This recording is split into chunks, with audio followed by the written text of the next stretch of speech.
নমস্কাৰ, আপুনি চাবলৈ আৰম্ভ কৰিছে এনি প্ৰাইম নিউজ। বৃহত্তৰ বৰচলি নাগৰিক মঞ্চৰ উদ্যোগত কলাগুৰু বিষ্ণুপ্ৰসাদ ৰাভা দিৱস উদযাপন। উপস্থিত বিধায়ক প্ৰকাশ চন্দ্ৰ দাস। বৃহত্তৰ বৰচলি নাগৰিক মঞ্চৰ উদ্যোগত আজি সৈনিক শিল্পী কলাগুৰু বিষ্ণুপ্ৰসাদ ৰাভা দিৱস উপলক্ষে এক বৃহৎ সভাৰ আয়োজন কৰা হয়। এই অনুষ্ঠানত মুখ্য অতিথি হিচাপে উপস্থিত থাকে হাজো শুৱালকুছি সমষ্টিৰ বিধায়ক প্ৰকাশ চন্দ্ৰ দাস।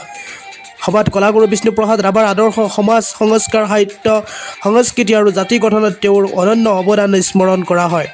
বিধায়ক প্ৰকাশ চন্দ্ৰ দাসে নিজৰ ভাষণত কলাগুৰুৰ চিন্তা চেতনাক নতুন প্ৰজন্মৰ মাজত প্ৰসাৰিত কৰাৰ ওপৰত গুৰুত্ব আৰোপ কৰি তেওঁৰ আদৰ্শ অনুসৰণৰ আহ্বান জনায়।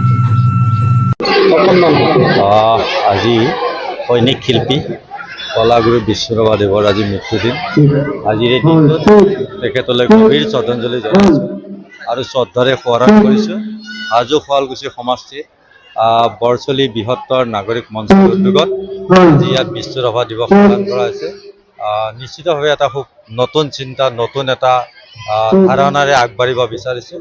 এই বৰচলি অতি সংখ্যালঘু এৰিয়া, এই অঞ্চলটোৰ পৰাই কলাগুৰু বিষ্ণুপ্ৰসাদ ৰাভাৰ যি চিন্তা, যি আদৰ্শ, এই দিশৰে আগুৱাই যোৱাৰ কাৰণে এই ৰাইজে এনেধৰণে আগুৱাই আহিছে বা এটা সুন্দৰভাৱে তেখেতলৈ শ্ৰদ্ধাঞ্জলি জনাইছে। এইটো এটা সুন্দৰ পদক্ষেপ। মই তাৰ কাৰণে ইয়াৰ উদ্যোক্তাসকলক ধন্যবাদ জনাইছোঁ। আৰু সংস্কৃতি হ'ল জাতি এটাৰ আত্মা, কাৰণ জাতিটোক আগুৱাই নিয়াৰ ক্ষেত্ৰত সাংস্কৃতিকভাৱেহে আমি শক্তিশালী কৰিব পাৰোঁ। আৰু অসমীয়া জাতি এটা বিভিন্ন জাতি জনগোষ্ঠীৰ সাংস্কৃতিক দোলেৰে বান্ধ খোৱা এটা জাতি।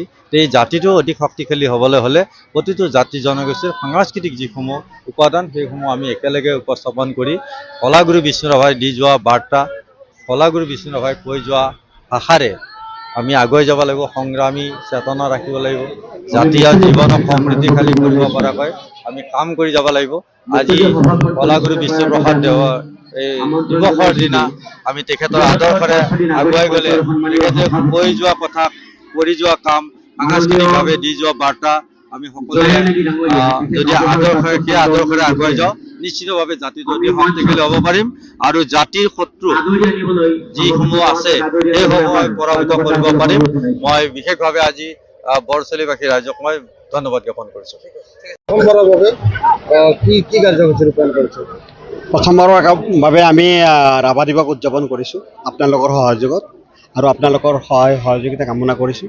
ইতিমধ্যে আপোনালোকে ট্ৰায়েলত আছিলে, আপোনালোকে বহুত সহায় সহযোগিতা কৰিলে। আজি আপোনালোকৰ সহায় সহযোগিতা, ৰাইজৰ সহায় সহযোগিতাৰ কাৰণেই আমি এইখন অনুষ্ঠান অনুষ্ঠিত কৰিবলৈ সক্ষম হৈছোঁ। ব্যতিক্ৰম হ'বই লাগিব, কাৰণ আমি আপোনালোকে জানে বহুত চৰ্চিত মিয়া মানুহ। আমি এই অঞ্চলত এজনো বেলেগ মানুহ নাই, আমি বহুত চৰ্চিত মিয়া মানুহ। কিন্তু আমি নিজকে মিয়া বুলি কেতিয়াও দাবী নকৰোঁ। আমি অসমীয়া বুলি গৌৰৱ কৰোঁ। আৰু অসমৰ লোক সংস্কৃতি, ইয়াত থকা যিবোৰ ৰাজহুৱা অনুষ্ঠান আছে, সকলো অনুষ্ঠানৰ লগত, প্ৰতিষ্ঠানৰ লগত আমি জড়িত হৈ আমি অসমখনক কেনেকৈ আগুৱাই লৈ যাব পাৰোঁ সাংস্কৃতিক দিশত, তাৰে আমি চেষ্টা কৰি আছোঁ। ইয়াৰ পিছত বিহু নৃত্য দেখা পাব, ইয়াৰ পিছত আপোনাৰ ৰাভা নৃত্য দেখা পাব। প্ৰথমবাৰৰ বাবে হৈছে, আমাৰ প্ৰথমবাৰৰ বাবে আমি ৰাভা দিৱসটো অনুষ্ঠিত কৰিছোঁ।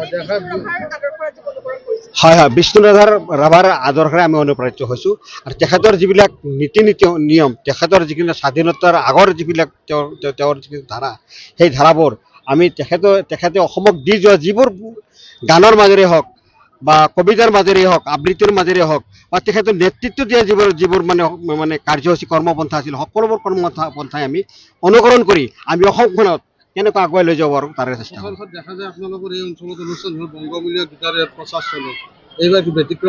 আপোনালোকে আগতেও গম পাইছে নিশ্চয় যে ইয়াৰ পিছত কোনো সামাজিক অনুষ্ঠান প্ৰতিষ্ঠানত, স্কুল কলেজত আমি বংগমূলীয় যিবোৰ বাংলাদেশৰ মূলৰ যিবোৰ সংগীত আছে, সেই সংগীতবিলাক আমি চৰ্চা কৰিবলৈ আমি ৰাইজক অনুৰোধ কৰিছোঁ।